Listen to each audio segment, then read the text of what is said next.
What's up, Tampa? It is apparently March 6th already. So for those of you just joining us, welcome to Tampa Talk. I'm John. And I'm Dahlia. Thank you for joining us. So what are we talking about? Well, we've got some big development news around USF. A tough situation for couples after a wedding venue suddenly closed.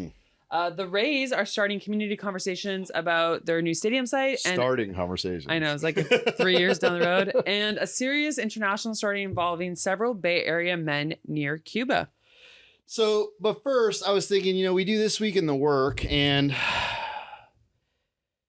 we were talking a little bit about the work this week. Mm-hmm. And I think, what do we say? Like, sometimes shit happens. Shit literally happened this week. Shit literally happened this week. Yeah, so in the drop, actually on Tuesday, we opened at 8 a.m., and we got open. We actually it was a good morning for the first hour. Everyone's coming in, getting coffee going. People starting their laundry. People are getting in the shower. We did have a guy out front having a bit of a hard time. So I spent a lot of the morning in the parking lot trying to sit with this guy that was having a rough morning. That actually to me was quite beautiful. It's like why you're there, right? To kind of be in this space. I go back inside after we kind of got him situated, and then I go back inside and I go into the office space where I was going to process what just happened with one of the team. And I'm about to hey, guess what just happened in the parking lot? And then someone grabs me and says, "Do we have a plunger?" And I was like, "Yeah, there should be one in every bathroom, but if it's not in that one, go look in the other one." So they go to get it. And as they're going to get it, someone else grabs me and says, "I was in the laundry room and the floor is getting wet." And I immediately was like, well, then they don't need the plunger. It was like, wait a minute, that's a bigger deal in the laundry room. So the laundry room has a floor drain. So I ran in there and the water is at the floor drain, it's coming up through the floor.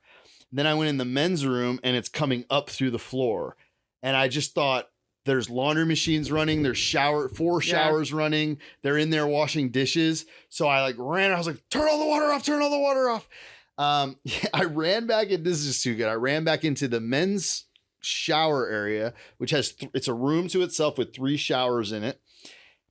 The water's just the whole room is flooded with soapy, sudsy water. I see 3 feet coming, 6 feet, 3 people's feet coming from under the curtains. Showers are just running, and I'm like, guys, what are you doing? Shut the water off. It's flooding in here. Yeah, we've been calling you. What's going on? And I was like, shut the water off and come out. You got to get dressed. Please come out. I go out into the family room and I say, listen, guys, because it's 9:30. We've been open an hour and a half at this point. I go out and say, hey, listen, guys, we have a problem. We clogged plumbing, right? And it's clogged pretty deep down. So everything's coming up. I ran to the kitchen, said, stop washing dishes. And I went in the family room. I said, listen, guys, I'm really sorry. I'm gonna figure out what to do real quick, but for right now, you can't use the restrooms. We have to shut the laundry off. We're not going to be doing showers, and I don't think we can wash dishes. So I think we might have to close. Then I went back in the room and huddled up with a couple people, and I was like, we called a plumber who said I can come over there, but it was like, hey, we're actually going to need to close. That it smells in here. This is sewage water coming up. We got a problem on our hands. And so we went back in and we said, hey, listen, we have a bunch of spaghetti that the people from the Florida Community of Mindfulness brought, a bunch of breadsticks. I have some to-go cups. So what we're going to do, we never do to-go stuff. We don't want trash leaving the building. It's always we serve inside. But I was like, today we do to-go stuff. So we went and got some, what are those, clamshells or whatever. And everyone can get a to-go coffee. Here's a spaghetti. Here's a bag of breadsticks. So I was able to go and say, we're going to close. You got about 15 minutes to gather all your stuff up. We'll meet you in the parking lot. We've got spaghetti. We got breadsticks. And honestly, I just want to say so shit happened. And everyone handled it with such grace. Everyone in the room, not to the person, but was hey, this is outside your control. We're so grateful that you're trying to make this work. Yeah. And I know you're going to work hard to get it open for as soon as you can. 9 different guys stepped up. They were like, I'm a plumber. And I was like, do you have an electric snake with you? And they're like, well, no. And I was like, okay, we called a plumber. That'll come with a truck with all the tools that they need. But thank you, because people are trying to take ownership. Can I jump in? Can I solve this problem? But that is an example. We took it on the chin. And then I would say all of Tuesday was spent trying to unclog that. Turns out that building has very small pipes, and someone just flushed some wipes, by the way. There's no such thing as flushable wipes. Do not flush please, your wipes. PSA, never flush a wipe. Not flushable, unflushable, just don't flush wipes. I don't know why everyone thinks that's okay. Don't flush anything. Yeah. But especially in our building. Yeah. Anyway, that's what came out, and we unclogged it, and we were up and running, and we were able to open again on Thursday morning, and we're back in business. And I was grateful for the grace the community handled it with. And although I did feel terrible, we had to station someone like in the parking lot like all day. We put signage up, but it's like it's a drop-in center, and that was 9:30. So till 1 p.m., people are like, "Oh, I took the bus over here. Like I went out of my way to like get here to get a shower." And we're like, "Yeah, sorry, but it is what it is, you know." And I mean, I'll never forget this. One of the first things one of our board members said to me when because this happens right across our work as we're dealing with vulnerable populations. It always seems to be the sky is falling, right? Like it's not like anyways, a lot of stuff happens, a lot of shit happens in this work. And one of the first things one of our board members had ever said to me in like the first year that I worked here was it's all about staying power. Like it's the hard situations are going to happen. It's do you deal with them? Do you deal with them with grace? And then do you stick around and deal with the next one and deal with the next one with grace? And really the work is about staying power. And I think you exemplify that really well. And so it's all in the game. Yeah. So thanks for doing that and continuing to mop up actual poop when you need to. Yeah. You know, in the end of those are the ones that stick with you. You know what I mean? You're like, it's like every day is the same. It's like, you don't even retain them. Yeah. But you don't forget when the poop floods the floor or whatever, you know? Well, let's take us back to some Tampa history on March 7th, 1884, when Tampa's first opera house formally opened. Before the Tampa Bay Hotel Casino was built, Branch's Opera House on the 400 block of Franklin Street served as Tampa's main performance venue and large meeting hall. It officially opened with Lambert and Richardson's dramatic troupe performing the comedy Fate. For more than a decade, it was actually the only theater in Tampa. And it wasn't just for plays. It hosted banquets, dances, and even the 1886 Hillsborough County High School commencement ceremony. Is that graduation? Why just that one? Yeah, that's graduation. Okay, that's what commencement. Yeah. The building itself was 3 stories tall, but only 2 floors were really used. The second floor held the theater stage and seating, while the ground floor housed a hardware store. It was owned by Harry Lee Branch, who was a young Tampa attorney and the son of Dr. Franklin Branch. Eventually, the building changed ownership and was demolished in 1893. But for a while, it was really the center of Tampa's cultural life. That's not a very long time. 1886 to 1893. Yeah, must not have been built well. Shit might have happened. I don't know actually.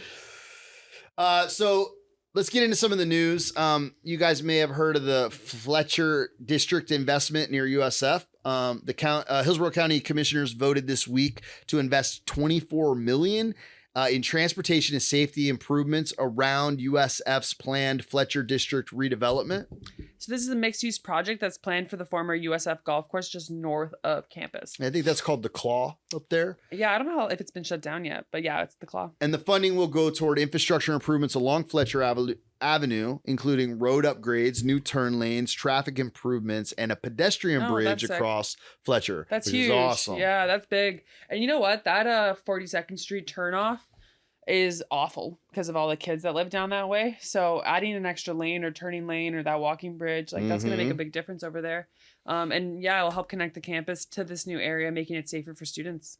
Yeah, county leaders say the investment reflects the scale of development happening all around the university. Because also you got Mosey, you got, the mall. There's so much going on up there. USF is a big economic driver. I mean, it contributes $9.8 billion annually to Florida's economy, including $6.6 billion in the Tampa Bay region alone. It's wild. Yeah, it's huge. Next up, a tough situation for a number of couples in the Tampa Bay area. A wedding venue called Cross Creek Ranch abruptly closed. So couples who had already booked weddings there are now scrambling after receiving an email that says the venue has ceased operations and closed permanently. So you're planning a wedding, aren't you? I've actually been. Could you imagine? So the venue that I picked is actually the previous nonprofit owner that I worked for owned it. It was his first ever restaurant, how he made his millions of dollars and started the nonprofit that I worked for. Nice. I know. So it's been around for like 60 years. So I'm hoping that today's the year it doesn't close. Yeah. But I've been to this venue. I've been to a wedding at this venue. And so yeah, that sucks. Because yeah, if you're planning a wedding and then your venue disappears, especially if, you know, you're months away, good luck. Right. No, it's crazy. Yeah. Well, apparently the email just said like, due to circumstances outside our control. So couples are now trying to figure out what to do. I guess the email advised customers like, well, you can contact wedding insurance providers to begin a claims process. Yeah, that's crazy. I mean, I'm sure if you were a family, you'd be looking to blame somebody. Yeah, like if you have all your other vendors and stuff. Who do we hold accountable here? Yeah. So the Tampa Bay Rays also hosted their first community engagement session this week about a potential new stadium.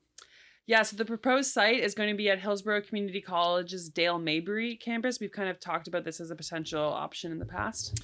At the meeting, fans and students and neighbors watched a presentation showing renderings of the proposed stadium and the surrounding development. The cost to it is $2.3 billion, and the Rays say they'd cover about half of that. Kind of crazy. Still unclear where the rest of the funding will come from, though.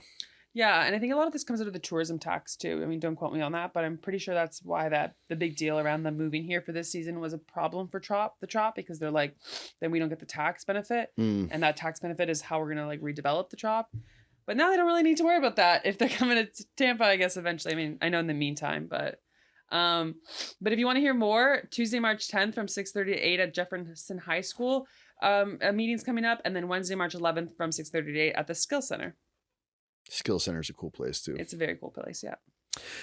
So finally, a serious international story involving several men from the Bay Area. This is such a Florida man story, kind of. It's been serious.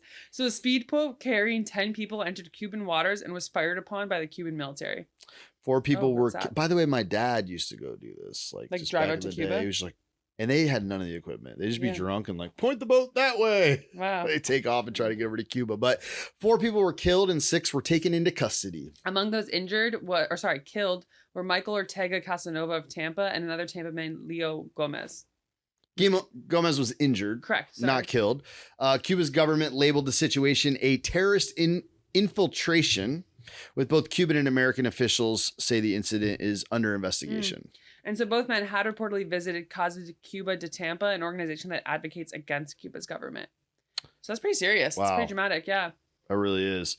Well, let's get into what's happening around Tampa this weekend. First up is Bulls Family Fest taking place at USF from 10 to 2 on Saturday, March 7th. And that's a free event where families can explore programs, departments, and student organizations across USF's campus.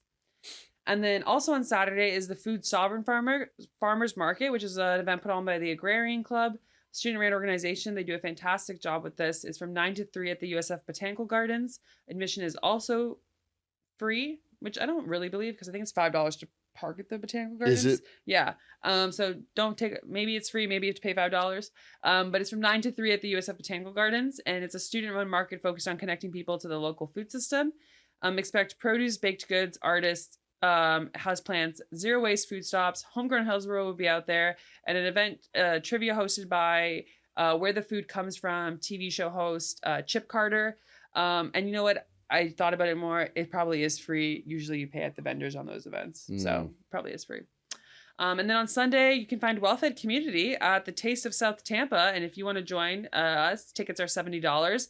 But this is from 1 to 4 at the Tampa Garden Club on Bayshore. Just to be clear, we will not be the only people there. It's a huge like food truck rally, event rally, a lot of cool vendors. We've done it, I think, 2 years now, and it's always a pretty cool awesome. event. Yeah. And then, of course, the Florida Strawberry Festival is still happening in Plant City through March 8th, and admission is $15. Back up. So the 20th annual Taste of South Tampa. So you guys taking the truck out? We are not taking the truck out. We do it in partnership with TGH, and it's a pretty simple, like they do like some table situation. Yeah, and they do like TGH is doing like health screenings and stuff at the same time. Great. But there's like I think it's all like your $70 gets you like free drink, I think. And then you buy the food, I think is the idea. Okay. And you're tasting a bunch of That's South awesome. Tampa businesses. Yeah.